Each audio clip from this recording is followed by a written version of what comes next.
All right, court is calling 2024 CR 011954 State versus Dora Bravo. Can I have parties announced? Megan Galloway for the state. Michael Bellabo for Miss Bravo. And are you Miss Bravo? Yes, ma'am. I'm going to need you to keep your voice up one so that I can hear and so the court reporter can hear. Thank you. All right, thank you. Counsel, have you received all discovery in this case and did you review it with your client? Yes. Court will find that the state is in compliance with discovery. Ms. Bravo, did you review the application for deferred adjudication with your attorney? Did you understand it and sign it? Yes, ma'am. All right, probation. Today's courtroom drama unfolds with a defendant caught in a web of drug use, legal consequences, and emotional confessions that will leave you questioning everything. Meet Dora Bravo, charged with possession of a controlled substance, and, as the judge drills down, we'll uncover truths about family, addiction, and second chances. This isn't just a hearing, it's a reckoning. From the moment she steps into court, Dora faces the full weight of her choices and the consequences tied to them. But wait until you hear how she explains her drug use, her relationships, and her attempts to regain control of her life. Spoiler alert, things take a dramatic turn when the judge pulls no punches, ultimately ordering custody on the spot. So buckle in because this courtroom roller coaster is about to take off. And by the end, you'll be asking yourself, should she have been given another chance, or was the judge spot on? Let's dive in. You're charged with possession of a controlled substance, penalty group 1, less than 1 gram. That's a state jail felony. Okay, quick legal breakdown. What's happening here is called a waiver of indictment reading. The defense is streamlining the process by skipping the formal public reading of charges. It's common when both parties agree, and the defendant, Arnie, understands the charges. But here's what you might have missed: this moment shows cooperation. It signals that Bravo and her attorney are looking to work within the system, not fight it. But as you'll soon see, her past behavior might make that path much rockier than expected. Would you trust the system if you were in her shoes? Front any witnesses, the state would call in the right to remain silent. By entering that plea, you are giving up those rights. Did you intend to give up those rights and enter into a plea in this case? Yes, ma'am. Did you understand if the court were to grant your application for deferred adjudication, if for any reason your deferred adjudication were revoked, the court could find you guilty and sentence you up to 2 years in the state jail facility and up to $10,000 fine? Yes, ma'am. Counsel, has your client been able to provide you with any defenses? Yes, ma'am. Do you believe she has a rational as well as a factual understanding of the charges against? Possession of less than 1 gram of a controlled substance doesn't sound like much, but make no mistake, it carries serious consequences.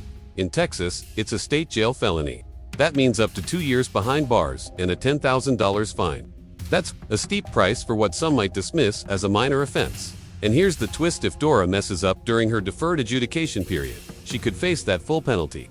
So this plea deal, it's a tightrope. One misstep, and everything crashes down. The plea bargaining agreement punishment is to be assessed at an $800 fine. State recommends community supervision, deferred adjudication.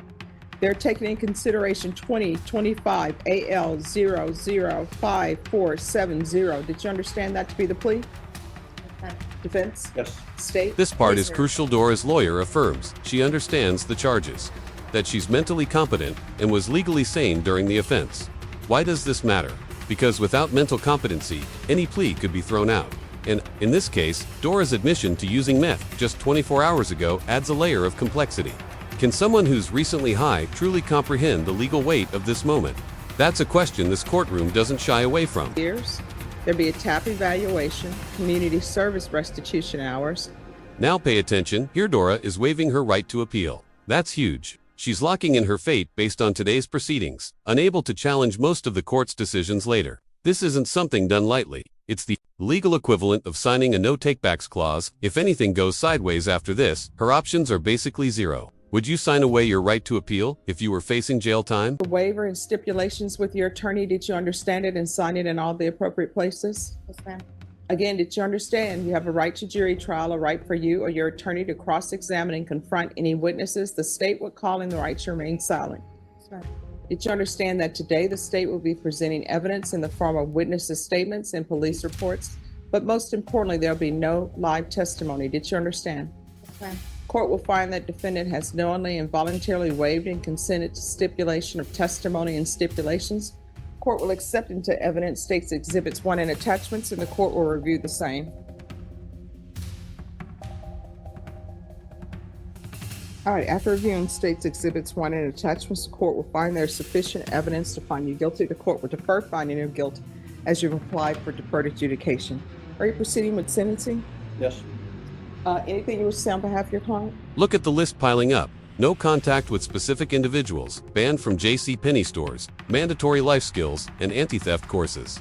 The court's not just punishing, it's prescribing rehabilitation. But the question is, will these interventions work? Can someone grappling with addiction and instability really check all these boxes? Dora's about to be put to the test. I am trying to set conditions for you so you'll be successful on probation. In order for me to do that, you need to be honest with me. All right? So if you use before coming to court, that's not a violation of your probation because you were not on probation. So what are you going to be positive for? Good. Well, I wasn't with you, so what type of drugs? Here comes the first real emotional crack. When asked about Roberto Avalos, Dora fumbles. Her tone shifts. Her defense, she just got a ride from him. The judge's tone sharpens. Why is this so important? Because her credibility is now on trial too. Judges look for consistency, and this ambiguity raises red flags. Is she downplaying a deeper relationship, or just trying to protect herself? Sound off, do you believe her explanation? Someone you can go to help you maintain your sobriety. My brother. Your brother? Heartbreaking moment. Here Dora has a 15-year-old son, but he's not with her. He's under the care of an uncle. That subtle detail speaks volumes. It's not just about her drug use, it's about her responsibilities. Family courts take this into account. If she wants to rebuild her life, regaining trust in custody won't be easy. How do you feel knowing a child is caught in the middle of this? And what happened to Roberto Avalos? What do you mean what happened to him? I mean, you were in a car with him. Is he no longer in your life? No. Here's the Joe Dropper. Dora admits she used meth just 24 hours ago. Let that sink in. She came to court, under oath, and still high. That admission hits like a gavel. And yet, it's also brutally honest. The judge, surprisingly, doesn't punish her for that alone, because technically, she wasn't on probation yet. It's a legal gray area, but a moral red flag. Could this level of honesty actually help her? Or with minors?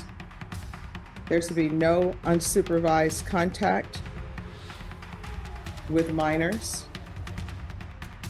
There's to be no residing with minors. Another glimmer of hope. Dora names her oldest brother as her support system. Courts often look for a stable environment before granting leniency, and a committed family member can tilt the scales. But we've seen this go both ways. Family support isn't a magic wand if the defendant isn't ready to change.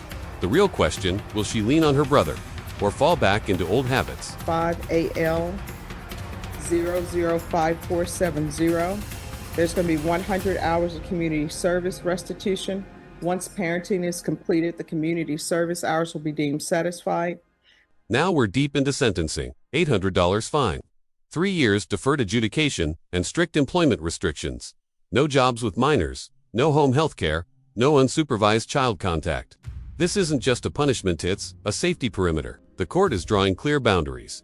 And it tells us one thing loud and clear: they don't fully trust her yet. Counsel, I'm not going to do the anti-theft course because I think the theft course is related to the drug issues. And I think if that problem is solved, then there'll be no need for the other.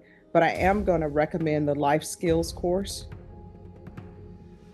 There's to be The judge introduces a clever condition here: parenting class in exchange for community service hours. That's more than punishment. That's rehabilitation. It's a move that suggests the court wants Dora to succeed. But completing this class could also be a quiet path toward reuniting with her child. The stakes, very real, very personal. or in person, regular random UAs, in custody. There's to be a TAP evaluation. Interesting twist, the judge removes the anti-theft course from her sentence. Why? Because he connects the theft to her drug addiction. If she conquers the root issue, meth, then the thefts might stop too. It's a bold approach. Treat the disease, not just the symptom. Smart justice or risky gamble? You tell us. And field visits, 1 time per month for 6 months. Probation, is there anything else? All right, did you review the trial court certification of defendants? Welcome to the real accountability. Random drug tests, regular probation visits, a TAP evaluation, and referral to felony drug court. These layers aren't optional, they're survival checkpoints. Courts now treat addiction like a chronic condition, but even with all this support, relapse is a looming threat. Will she take advantage of the help war, burn another bridge? Record. This is why you're going in custody. You are extremely high today. And if I allow you to walk out of here, what's going to end up happening is you're going to use more meth. No. And who knows what will end up happening. You may get some bad drugs. Why but- couldn't you give me the benefit of the doubt? I just got out on bond. I'm trying to change. I'm doing what I'm. I know this supposed is going to help you. All right. Thank you. to. How long am I gonna be gone? When am I- Thank you, counsel. It's to help her.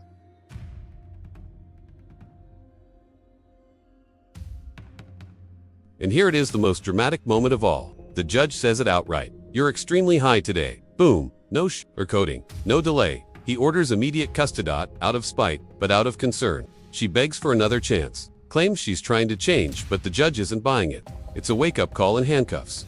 And just like that, she's not walking out free. Was this tough love war the only safe choice left?